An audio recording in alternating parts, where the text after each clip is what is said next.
The blade of the rented backhoe stopped about an inch from my gate, and the man who ordered it there was smiling like he had already sold my land. It was Labor Day Monday in 1995, just after breakfast, and Lionel Mercer was standing in my gravel lane with 2 private security guards, a folded county map, and the kind of confidence men get when they think a woman alone will back down before they even raise their voice.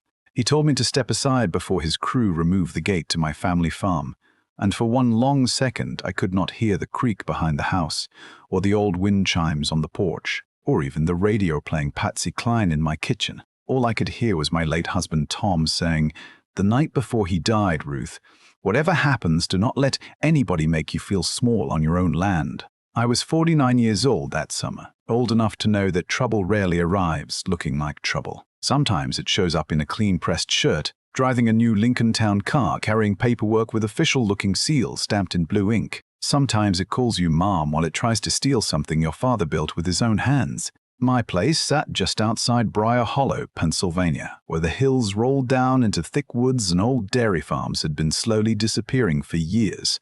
The farm was 18 acres of clay soil, maple trees, a worn red barn, and a narrow creek that ran cold even in August. My father bought it in 1948, after coming home from the war with a bad shoulder, a tin box full of savings, and their patience left for landlords. He built the house himself, one room at a time, and Tom and I added on to it after we got married. We painted the kitchen yellow because Tom said yellow made winter mornings easier, and we planted apple trees behind the barn that never produced much fruit but looked beautiful in spring. It was not fancy land. Nobody driving past would have mistaken it for money. But it was ours, or at least it had been ours until Lionel Mercer decided the whole valley needed to become something else. Lionel was not from Briar Hollow. That mattered more than he ever understood. He'd moved in from Pittsburgh around 1991 after selling some kind of insurance business, and he bought the old Hartley quarry on the North Ridge. At first, people were polite about him. He gave money to the Little League team. He bought ad space in the weekly paper. He wore a blazer to church twice and shook hands with everybody in the fellowship hall. But little by little, he started talking about progress, and progress always seemed to mean someone else losing something they had worked hard to keep. He wanted to turn the quarry land into Briar Ridge Estates, a so-called private country community with paved roads, fancy mailboxes, security lights, and rules about what color you could paint your garage. He called it a new beginning for the county. My neighbors called it a rich man trying to put a fence around the view. The problem was the road. The quickest road from Briar Ridge Estates to the state highway ran right along the edge of my property, over a stone bridge that had been there since my father was a boy. Lionel wanted that access road badly. It would save him money, save his buyers a few minutes, and make his little development look connected to the outside world. He had offered to buy a strip of my land the first time we met. I said no. He came back with more money. I said no again. The third time, he brought a lawyer. John was still alive then, though already sick, and he looked Lionel square in the face from our porch and said, "You can pave your way around us, Mr. Mercer. We are not for sale." Lionel never forgave him for that. After Tom passed, the offers stopped being friendly. I started getting letters from the Briar Ridge Property Council, even though I had never joined it and my property had never been part of it. The first letter said my fence was in poor condition. The second said my barn was a visual concern for future residents. The third said my old pickup truck was creating a negative impression along the proposed community entrance. I still remember sitting at the kitchen table with that one in my hand looking out the window at Tom's 1958 International pickup parked beside the barn, faded blue paint, dented door, rust near the tailgate, every inch of it familiar as my own hands. That truck had hauled lumber for our roof, taken our daughter Megan to the hospital when she broke her arm, pulled me out of more than one snowbank, and carried Tom home after his last round of treatments. Lionel called it an eyesore. I called it family. I threw every one of those letters into the drawer beside the refrigerator right under the takeout menus and spare batteries because I did not know what else to do with them. I was tired in those days. Grief does not always look dramatic. Sometimes it looks like leaving dishes in the sink overnight. Sometimes it looks like wearing the same sweater 3 days in a row because it smells like someone you miss. Sometimes it makes you stare at a letter for 20 minutes and decide you will deal with it tomorrow. But Lionel kept coming, He came through zoning complaints, anonymous phone calls, county inspections that never turned into anything because I had done nothing wrong. He sent a surveyor one afternoon who spent 2 hours standing near my creek with a clipboard, then left without saying a word. He tried to make me feel watched. He tried to make me feel alone. And I hate to admit it, but for a while it worked. By Labor Day of 1995, Briar Ridge Estates had 6 finished homes and 20 empty lots. The houses were big, beige, expensive things with fake stone around the garages and porch lights that stayed on all night. Their owners had moved in from places like Allentown and Harrisburg, and most of them did not know the difference between a fox and a coyote. Lionel was trying to sell the next phase of homes, but buyers were asking about the access road. They did not like driving an extra 3 miles around the old quarry. That was when he decided to stop asking. That Monday morning it started quietly.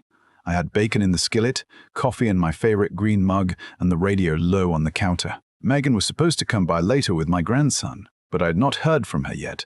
I was standing at the sink when I heard the first engine. At first I thought it was one of the neighbors hauling a boat back from the lake. Then I heard another engine, then the low growl of heavy equipment. I looked through the kitchen window and saw 2 dark pickup trucks parked across the mouth of my driveway. Behind them sat a yellow backhoe on a flatbed trailer. Lionel's Lincoln was parked close to the gate, so close I could see the shine of his shoes when he stepped out. He was wearing khaki pants, a white shirt and a navy windbreaker with the Briar Ridge Property Council logo embroidered over the pocket. The 2 men with him wore black jackets and cheap metal badges clipped to their belts. They looked like the kind of men who spent a lot of time leaning against bar counters, telling people they used to know somebody important. I walked out onto the porch with my coffee still in my hand. Lionel looked up at me and smiled. "Good morning, Ruth," I said. "It was until you brought a construction crew to my front gate." He unfolded the county map and held it up like he was doing me a favor. "The council has determined that this lane is part of an implied access corridor. We will be opening it for maintenance and future community use." I looked past him at the backhoe. I said, "You rented that thing to maintain a road that does not belong to you." Lionel gave a little laugh, the kind people give when they want to sound patient but are actually angry. "Ruth, this does not need to become ugly. You've been resisting change for a long time. The valley is growing. People want services, they want safe roads, they want a neighborhood that holds value." I took a sip of coffee and said, "Then build one somewhere else." His face tightened just a little. He said, "You are standing in the way of a lot of people." I said, "No, I am standing on my porch. There's a difference." One of the security guards moved toward the gate and rattled the chain around it. I recognized him from the gas station in town. His name was Dennis, and he had once tried to sell me a used freezer from the back of his truck.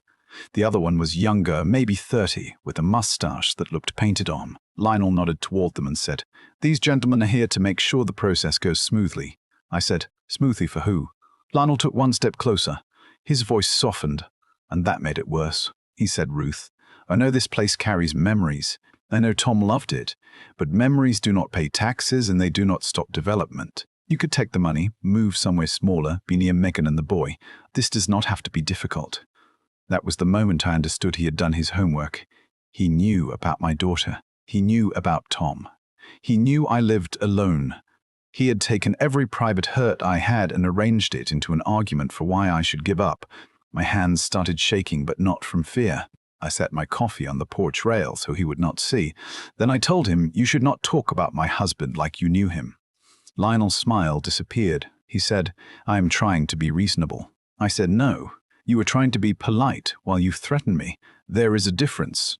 He looked at the gate and lifted his chin toward the backhoe operator. The operator climbed down from the trailer and started walking toward the machine. I remember that sound more clearly than anything. His boots on gravel, the metal ramp clanging, the engine coughing awake, the hydraulic arm lifting slowly into the air. Something inside me wanted to retreat into the house, lock the door, call somebody, wait for men with titles to decide whether I had a right to stay where I had been living for almost 30 years. But I thought about Tom. I thought about my father. I thought about all the times I had apologized for taking up space when I had done nothing wrong. And before I could talk myself out of it, I went down the porch steps, crossed the yard, opened the door of that old blue International, and turned the key. The truck did not start on the first try. It never did. It coughed once, then twice, and Lionel actually laughed. Then the engine caught, loud and rough and stubborn as an old mule, and I drove it straight across the gravel lane. I parked it sideways in front of the gate, close enough that the backhoe blade could not touch the chain without hitting Tom's truck first. I stepped out, left the engine running, and stood beside the hood. Lionel stared at me. "Ruth, do not be foolish." I said, "I have been called a lot of things in my life, Lionel. Foolish is not one of them." He said, "You cannot stop this." I said, "Maybe not, but you are not getting through that gate today." For a few seconds, nobody moved. The backhoe idled. The two security guards looked at Lionel, waiting for him to give an order. And there I was, 49 years old, wearing an old flannel shirt, my hair tied back with a rubber band, standing beside a truck that was older than some of the people trying to take my land. I was scared. I want to be honest about that. I was scared enough that I could feel my heartbeat in my throat, but I was also done being scared in private. Lionel stepped closer to me and lowered his voice. He said, "You are making a mistake." I said, "Then write me another letter about it." Part 2. The Midle. Lionel did not like being embarrassed, especially in front of hired men. His cheeks went red around the edges, and he started talking faster, using words like liability, obstruction, county interest, and unlawful interference. He kept waving that folded map in front of me, but I had seen enough of it to know something was wrong. The property line on his copy cut through my lower pasture like my father had never owned it at all. The old stone bridge had been marked as public access. It was not. It had never been. My father rebuilt that bridge himself after the flood of 1972, using stone from the quarry and lumber from our own barn. I knew because I was there, 17 years old, hauling nails and handing him tools while rainwater ran through the cuffs of my jeans. I told Lionel his map was wrong. He said, "It is a county copy." I said, "Then the county must be wrong." He smiled again, but it looked thinner now. He said, "You are not qualified to make that determination." I looked at the yellow backhoe, then at his polished shoes. I said, "And you are." Before he could answer, I heard the phone in the house ringing. It was one of those old beige phones mounted to the kitchen wall with a cord long enough to stretch across half the room. It rang once, twice, then stopped. I knew who it was before I even went inside. It was likely my neighbor, Mabel Harris, who lived up the road and had a pair of binoculars on her windowsill that could probably see into the next county. I went inside and called her back. She answered on the first ring. "Ruth," she said, "I see the whole circus from my kitchen. Are you all right?" I told her Lionel had a backhoe at my gate. There was a short silence, and she said, "Honey, put the kettle on if you need to, but do not you dare move that truck." I said, "What are you going to do?" She said, "I am going to make a few calls." In 1995, before everybody carried a telephone in their pocket, news moved differently. It moves through kitchen phones, diner counters, feed stores, CB radios, church parking lots, and the front desk at the VFW. It moves through people who had known one another long enough to understand that a bad situation never got better by pretending not to see it. Mabel had been in Briar Hollow her whole life. Her father worked the mill. Her husband had fixed tractors. She knew who kept copies of old surveys, who had a fax machine, who had a brother in the sheriff's office, and who would show up if you told them somebody was being pushed around. I stepped back outside just as Lionel was telling the backhoe operator to lower the blade. I moved in front of the truck and held up one hand. The operator looked at me, then at Lionel. He was a thin man in a grey work shirt, maybe 60, with a cigarette tucked behind his ear. He looked uncomfortable. I said, "Sir, before you touch that gate, I need you to understand that you are on private property." Lionel snapped. "She is obstructing a lawful easement." The operator looked down at the papers, then back at me. I said, "Do you have a court order?" He did not answer. I said, "Do you have anything signed by a judge?" Still nothing. Lionel said, "You are not a lawyer, Ruth." I turned to him and said, "Neither are you." The operator shut off the engine. That little click of silence did more for me than a long speech ever could. Lionel spun toward him and said, "What are you doing?" The man shrugged and said, "I do not knock down gates without a court order. I got insurance for a reason."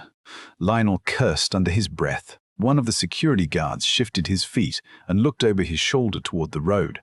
I could see the first car slowing down near the mailbox. Then another. Mabel's calls were working. The first person to arrive was Cal Dwyer, who had run the hardware store in town for 30 years before his son took it over. Cal drove up in a brown Ford F-150 with a leather rack and a bumper sticker that said, "I break for trout." He parked beside the road, got out slowly, and walked toward us carrying a thermos. He did not say a word at first. He just looked at the gate, the backhoe, Lionel, and me. Then he said, "Morning, Ruth. You got company." I said, "Looks that way." Lionel stepped up that way. "This is private business, sir." Cal took a sip from his thermos and said, "I know. That is why I am watching." 5 minutes later, Reverend Ellis from the Little Methodist Church arrived in his Oldsmobile. Then Pete Alvarez from the body shop. Then 3 men from the volunteer fire department, off-duty and wearing jeans, not uniforms. Then Mrs. Donnelly from the library, who brought a disposable camera and stood near the fence taking pictures every time Lionel pointed at something. None of them came looking for a fight. That was the part Lionel did not understand. In Briar Hollow, people did not always agree. We argued about schools, taxes, hunting season, politics, and which diner made better pie. But we had rules about the important things. You did not bring machinery onto a widow's land. You did not bully someone because she lived alone. You did not call yourself progress while trying to take what did not belong to you. The crowd grew quiet around the driveway. Nobody shouted. Nobody threatened anyone. They just stood there, arms crossed, coffee cups in hand, watching everything. Lionel hated it. You could see it in the way he kept tugging his sleeves down. He had come expecting a woman in a farmhouse. Instead, he had found a whole town that remembered what the place meant. Around 10:30, an old green Buick pulled up hard beside the road, kicking gravel. Out stepped Agnes Klein, former county recorder, 72 years old, white hair pinned tight, wearing a blue cardigan despite the heat. Agnes had worked at the courthouse for 38 years. She was the kind of woman who knew exactly where every old deed, tax map, and right-of-way was buried, because she had filed most of them herself. Her husband had been dead 10 years, but she still drove like somebody was chasing her. She walked right up to Lionel, looked at his map, and said, "Well, that is interesting." Lionel frowned. "Excuse me." Agnes took the paper from his hand before he could stop her. She unfolded it, squinted, and said, "This is not the county plat. This is a developer overlay." He said it was prepared from county records. Agnes looked over her glasses at him. "Prepared by who?" Lionel said, "That is not relevant." Agnes handed the paper back to him and said, "It is very relevant when you are trying to claim someone else's bridge." Then she reached into her purse and pulled out a thick manila envelope. I did not know it then, but Mabel had called her too. Agnes had brought a photocopy of the original 1948 deed, the 1963 survey, and a handwritten easement agreement between my father and the old quarry owner. The document showed exactly what I had been saying all morning. My family owned the lane. My family owned the bridge. The quarry had a limited access easement for equipment, and it expired in 1978 when the quarry closed. Lionel had known enough to try to redraw the story, but not enough to erase it. Agnes held up the pages and said, "This right-of-way expired 17 years ago. You do not have access, you do not have maintenance rights, and you certainly do not have permission to bring a backhoe onto this land." The silence that followed was so complete, I could hear the creak again. Lionel looked at the papers, then at Agnes, then at me. His face had changed. The confidence was gone, but the anger was still there, hard and bright. He said, "These documents could be outdated." Agnes smiled without warmth. "Honey, the law does not become outdated just because it inconveniences you." One of the security guards, Dennis, took off his cheap badge and slipped it into his jacket pocket. He said quietly, "Mr. Mercer, maybe we ought to step back until this gets sorted out." Lionel rounded on him. "You are here to keep order." Dennis looked at the crowd. Then he looked at the old blue truck parked across the lane, the gate, the backhoe operator, Agnes with her papers, and the dozens of people holding their ground without raising their voices. He said, "This is not order. This is a mess. And I do not get paid enough to be part of it." The younger guard said nothing, but he took 2 steps back toward the pickup. I almost laughed, but I did not. I was too tired and too angry and too aware of how close I had come to folding under the pressure. Lionel saw he was losing control, so he did what men like Lionel often do when they cannot win with facts. He tried to make it personal. He looked at me and said, "Tom would have understood this. He knew the town could not stay the same forever." My stomach turned. I walked toward him until we were close enough that he had to look down at me. I said, "Do not say his name again." He stared at me. I said, "You did not know, Tom. You did not know my father. You do not know this land. You saw a road and a number on a map, and you thought you could turn my grief into an opening. That is not progress, Lionel. That is cowardice." He looked away first. I wish I could tell you that was the moment he apologized. It was not. People who build their lives around control do not suddenly become honest when the room stops agreeing with them. He pulled out a cellular phone the size of a brick, the kind with the antenna sticking up from the top, and said he was calling the sheriff. I said, "Good." I was beginning to wonder when somebody with actual authority was going to show up. Then the waiting began. It was the hardest part. The legal papers were on my side, the neighbors were there, and even the backhoe operator had stopped moving. But I still knew how quickly a situation could turn when the person causing it had money and connections. I sat on the tailgate of Tom's truck while Mabel brought me a glass of iced tea in a jelly jar.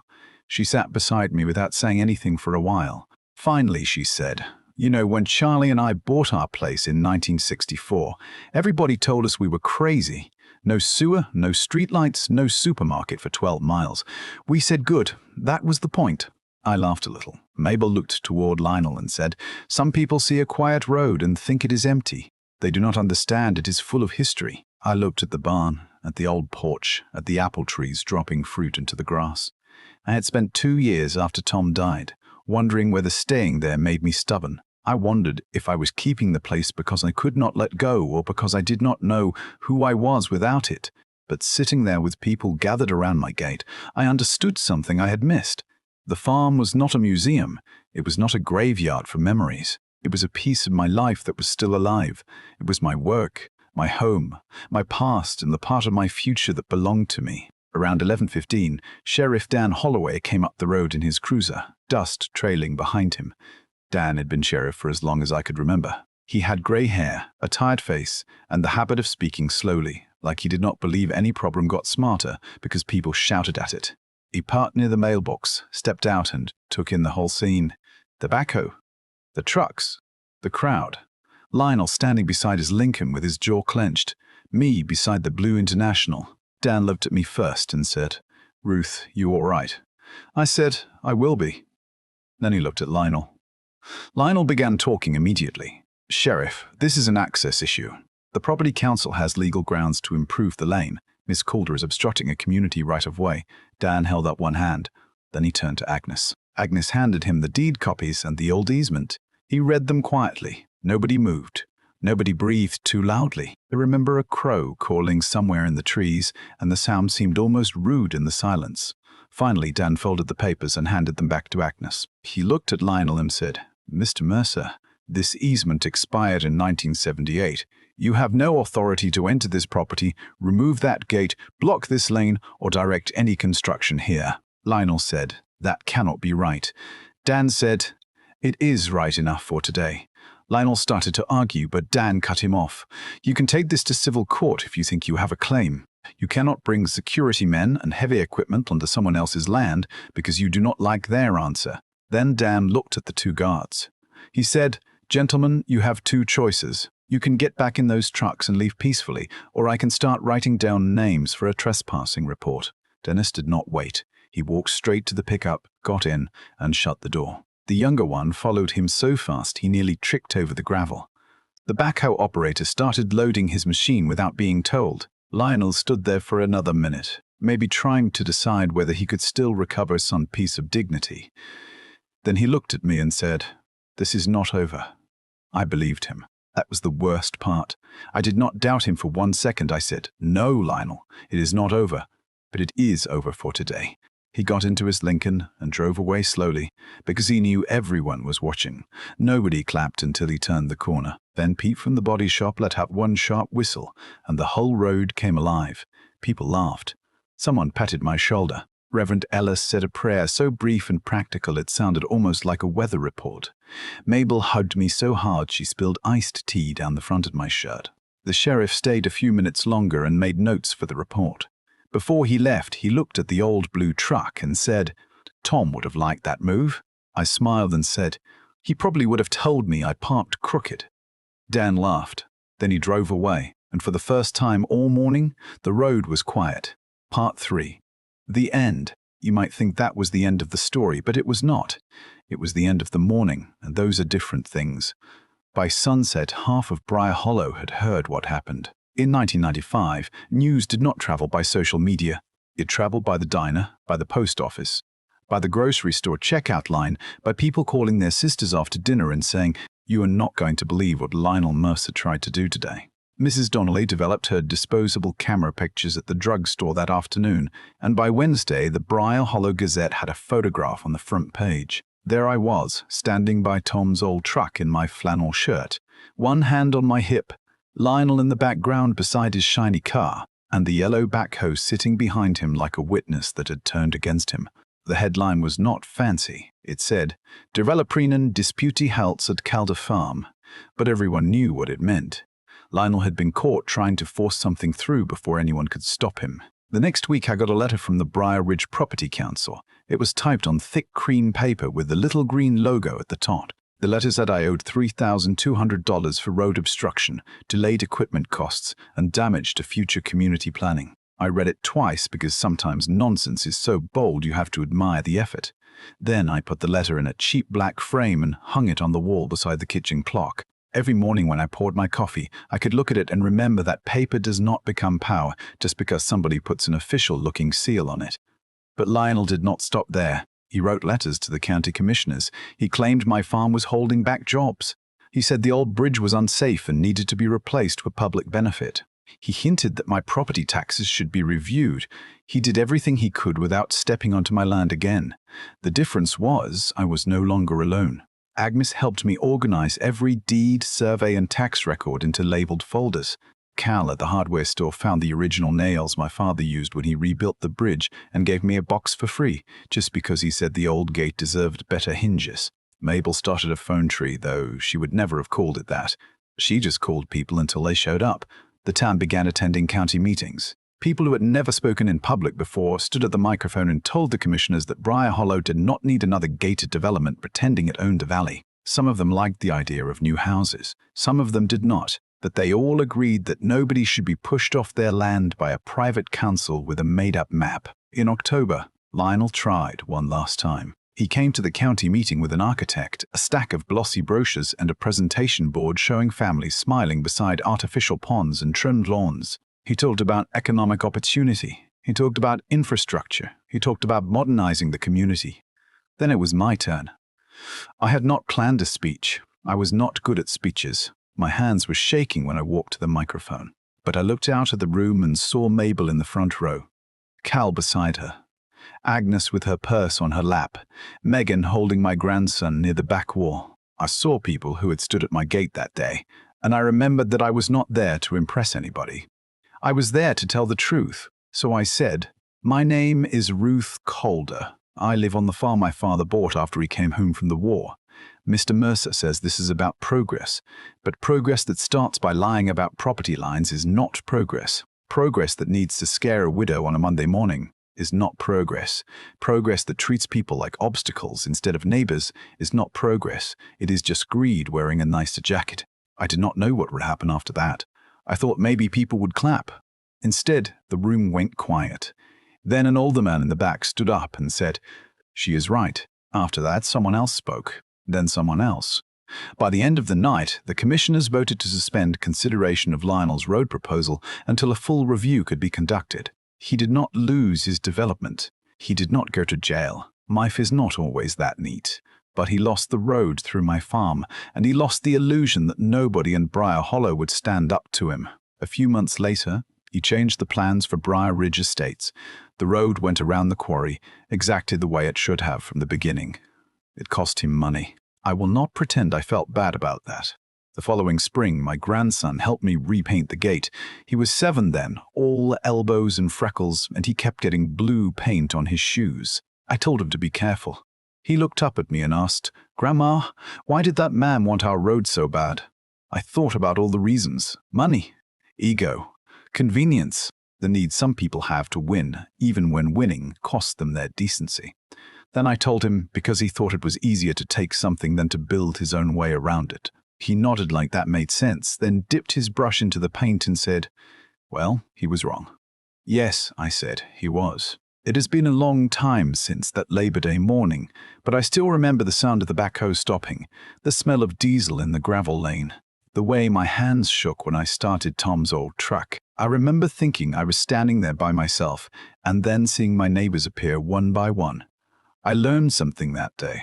Standing your ground does not always mean shouting. Sometimes it means putting your old truck in the right place and refusing to move. Sometimes it means saving every letter, asking for help, reading the fine print, and letting people see what is happening instead of carrying the shame alone. And sometimes the people who think they own the whole valley discover they cannot even get past one old gate.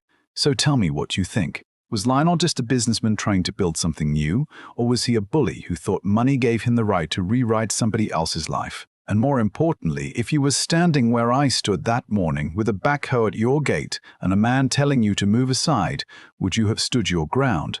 Or would you have walked away? Leave your answer in the comments, share this story with someone who knows what it means to protect a home, and subscribe for more stories about small towns, hard choices, and the moments when ordinary people finally decide they have had enough.